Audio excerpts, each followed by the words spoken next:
Bonjour à toute l'équipe de l'Essence de Soi, j'espère que vous allez bien. Aujourd'hui, nous nous retrouvons pour une vidéo dont le thème est la respiration. Dans cette vidéo, je vais vous exposer, donc vous expliquer déjà la respiration, ensuite les bienfaits d'une bonne respiration, et enfin, nous ferons ensemble quelques exercices. Comme je vous disais la dernière fois, dans l'avant-dernière vidéo, lorsque je faisais les séances de sophrologie à l'école primaire de mon village, j'expliquais aux enfants tous les bienfaits de savoir bien respirer. Et je leur ai posé une petite énigme. Et je leur ai dit, quel est le plus important? Respirer, boire ou manger? La plupart des enfants m'ont dit manger. Et là, je leur ai dit, eh bien non. Parce que nous pouvons rester en vie 3 minutes sans respirer, 3 jours sans boire et 3 semaines sans manger. Donc, la chose la plus importante et vitale à notre corps, en premier, c'est respirer. Donc, aujourd'hui, nous allons voir tout cela. Une bonne respiration influence les 3 structures de notre être. Première structure qui est notre état physique. Une bonne respiration va mieux oxygéner nos muscles lors des efforts physiques, mais également nous aider à augmenter notre fréquence cardiaque et de ce fait, nous allons pouvoir être plus endurants. Au niveau psychique, au niveau mental, la respiration va nous aider à gérer le stress. Et troisième structure sur laquelle notre respiration a un impact, une influence, c'est au niveau émotionnel. Elle va pouvoir nous aider à abaisser, à gérer nos émotions telles que la peur, la colère ou bien anxiété. Une bonne respiration va nous permettre de faire descendre cet état émotionnel pour retrouver beaucoup plus de calme et de sérénité en nous. Alors maintenant, quels sont les types de respiration? Nous avons celle que nous utilisons le plus couramment, qui est la respiration thoracique, qui est uniquement axée sur le haut de notre corps, au niveau du thorax et de la poitrine. Cette respiration qui est beaucoup plus rapide. L'air entre, il rentre directement dans nos poumons et ça ressort. Malheureusement, cette respiration oxygène très peu nos muscles, ce dont on a besoin. Cette respiration que nous utilisons tous n'est donc pas très bénéfique pour pouvoir oxygéner tous nos muscles et enfin pouvoir faire un effort physique sur une longue durée. Cette respiration est ancestrale, c'est cette respiration quand nous nous mettions en état d'alerte, d'urgence et de danger imminent pour pouvoir courir et prendre la fuite. Cette respiration mobilise uniquement notre thorax, mais elle nous demande beaucoup plus d'énergie que les respirations que je vais vous donner par la suite. Avec cette respiration, nous fatiguons beaucoup plus vite. Ensuite, nous avons la respiration diaphragmatique. Alors, je vais vous expliquer un petit peu ce que c'est.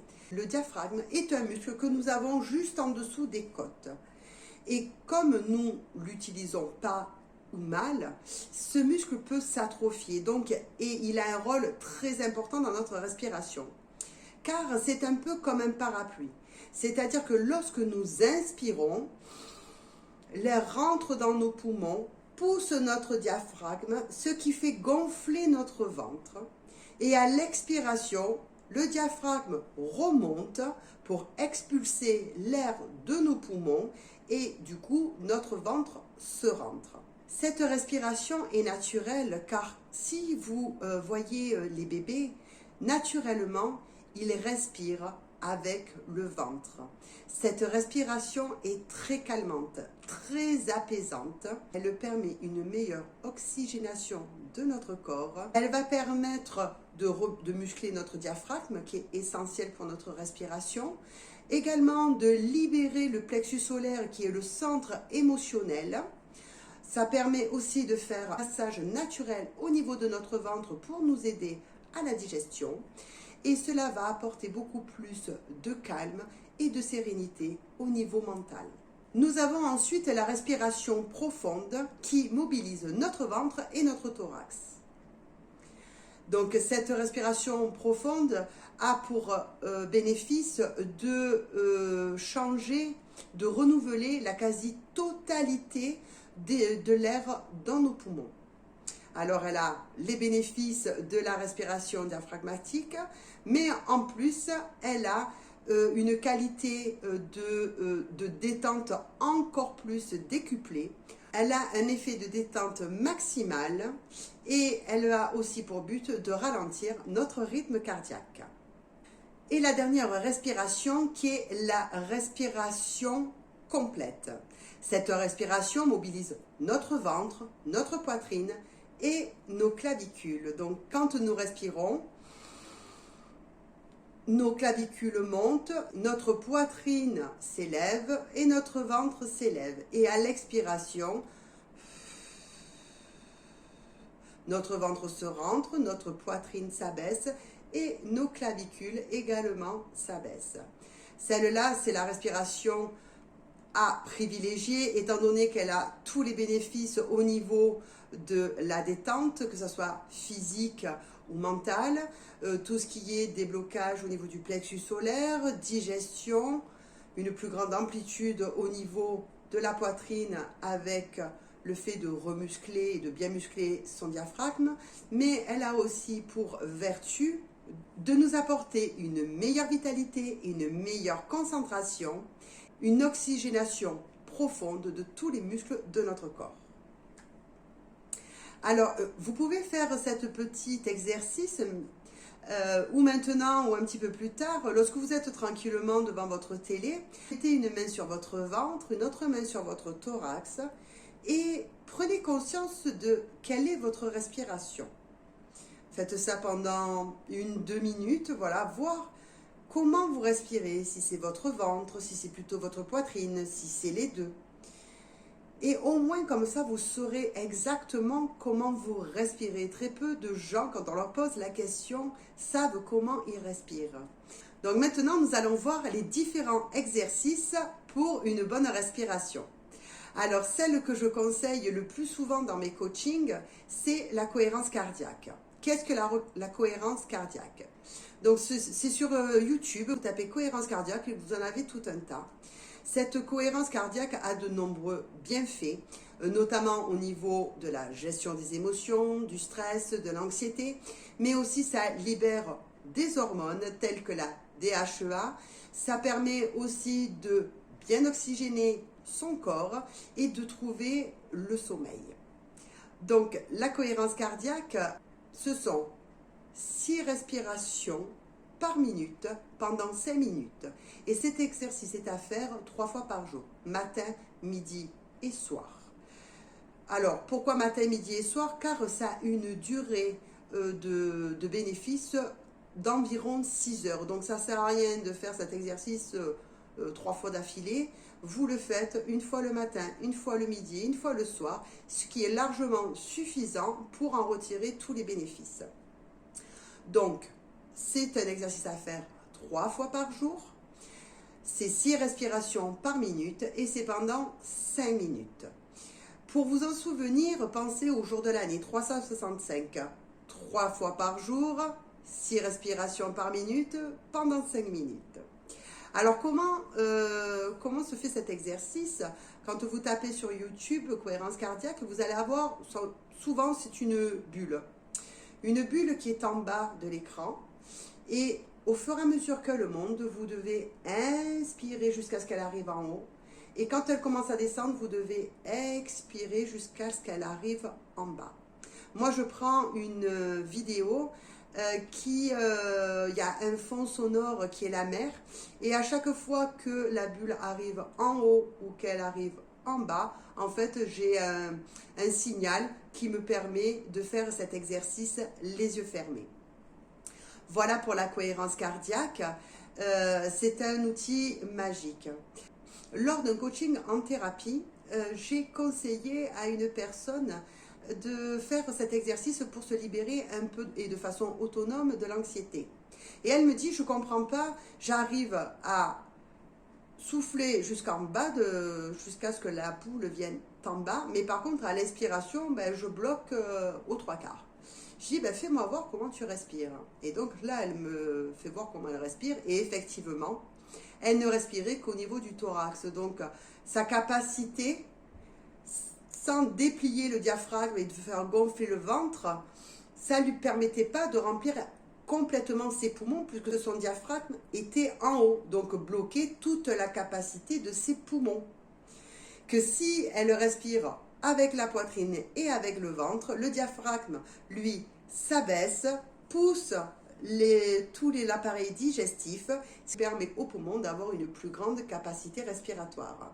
Donc faites très attention quand vous faites cet exercice de mettre la main sur la poitrine, mettre la main sur le ventre, faites vos respirations et si vous voyez que ça bloque à un moment donné avant que la boule arrive en haut pour l'inspiration, c'est que peut-être vous n'avez pas assez gonflé votre ventre et vos poumons sont bloqués par votre diaphragme.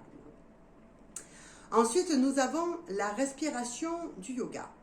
Alors cette respiration, vous mettez le pouce sur votre narine droite et vous expirez par la narine gauche. Et à l'expiration, vous bouchez votre narine gauche, vous libérez votre narine droite et vous soufflez, non pas par la bouche, mais par la narine. Inspiration. Expiration. Inspiration. Expiration. Voilà. Et après, vous pouvez inverser. Donc, inspiration par l'autre narine et l'expiration par l'autre narine. Vous pouvez faire cet exercice jusqu'à ce que vous sentiez le calme revenir en vous. Vous pouvez le faire le temps que vous le souhaitez. C'est à vous de juger quand est-ce que la respiration vous a permis de vous apaiser au niveau émotionnel ainsi qu'au niveau mental. Vous pouvez aussi faire cette technique, donc à l'inspiration par une narine, vous imaginez une couleur qui vous apaise et vous imaginez à l'inspiration que cette couleur vous traverse tout le corps et à l'expiration par l'autre narine, chassez comme un nuage noir des tensions, des émotions que vous avez, de l'anxiété, du stress. Donc à l'inspiration, il y a la narine, vous faites entrer la couleur et que vous faites circuler dans tout votre corps. Et à l'expiration, vous imaginez comme un nuage noir sortir de votre corps qui vous permet de libérer stress, anxiété, douleur, ce que vous souhaitez. Vous pouvez aussi, à l'inspiration par la narine, vous diffuser en vous un mot positif, calme, sérénité, douceur, ce que vous voulez. Et à l'expiration, vous faites expulser stress, colère, angoisse. Voilà, donc c'est une technique respiratoire où vous pouvez en même temps diffuser en vous du positif et évacuer ce qui est négatif, que ce soit en émotionnel, en douleur ou en tension. Et enfin, nous avons la dernière respiration et c'est celle que j'avais fait faire à l'école primaire. Donc, c'est la respiration en carré. Cette respiration se fait sur 4 temps. Alors d'abord, je vais vous l'expliquer et ensuite, nous allons la faire ensemble. Donc, nous allons faire une inspiration sur 4 temps. 1, 2, 3, 4. Nous allons retenir notre respiration pendant 4 temps. 1, 2, 3, 4. Nous allons expirer pendant 4 temps. 1, 2, 3, 4. Et ensuite, nous allons retenir notre respiration pendant 4 temps. 1, 2, 3, 4. Et nous allons recommencer. Inspiration 4 temps. On retient notre respiration 4 temps. On expire pendant 4 temps. Et on retient notre respiration pendant 4 temps. Celle-là de respiration est facile et vous pouvez le faire à vos enfants. Je me rappelle quand je faisais en classe ce genre de respiration, je les voyais tous, 3, 4, ils comptaient dans leur tête et très souvent ils ont reproduit ensuite à l'extérieur, quand ils étaient chez eux, ce genre d'exercice. Ça permet de s'apaiser, de se calmer, de revenir à l'instant présent et de se concentrer sur notre respiration pour bien s'oxygéner. Allez, c'est parti, nous allons faire l'exercice ensemble. Inspiration, 1, 2, 3, 4, on se retient. 1, 2, 3, 4, on expire. 1, 2, 3, 4, on se retient. On inspire. On se retient. On expire. On se retient. On inspire. On se retient. On expire.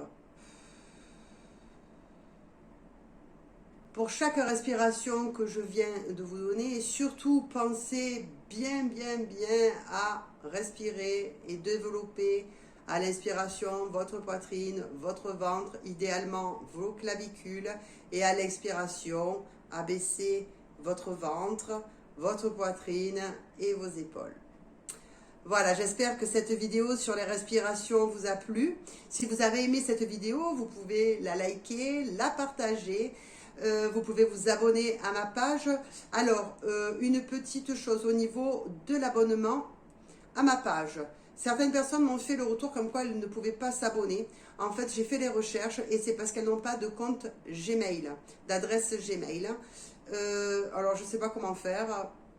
La solution, c'est de se créer un compte Gmail, mais je ne vous en demande pas tant pour, si ça ne vous intéresse pas, pour vous abonner juste à ma chaîne. Quoi qu'il en soit, voilà la raison pour laquelle vous ne pouvez pas vous abonner. Et j'en profite aussi pour toutes les personnes qui se sont abonnées, qui partagent mes vidéos. Je vous remercie grandement, car cela, ça me motive à faire d'autres vidéos. Effectivement, je suis novice sur la chaîne. Et c'est pas toujours évident de débuter là-dedans, mais je remercie infiniment tous ceux qui me soutiennent dans ma démarche de vous transmettre ce que je sais, ce que j'ai appris pour votre plus grand bien-être. Et c'est avec beaucoup d'humilité et bienveillance que je vous partage ce que j'ai tout simplement appris, et pour que vous puissiez en faire un bon usage pour vous et que ça puisse vous aider dans votre quotidien. Voilà. Il y aura la nouvelle adresse mail si vous voulez prendre des rendez-vous avec moi pour des coachings en thérapie. Et puis, je vous souhaite un bon dimanche et que chaque respiration vous amène paix, sérénité et douceur. À très vite. Je vous embrasse très fort. Ciao.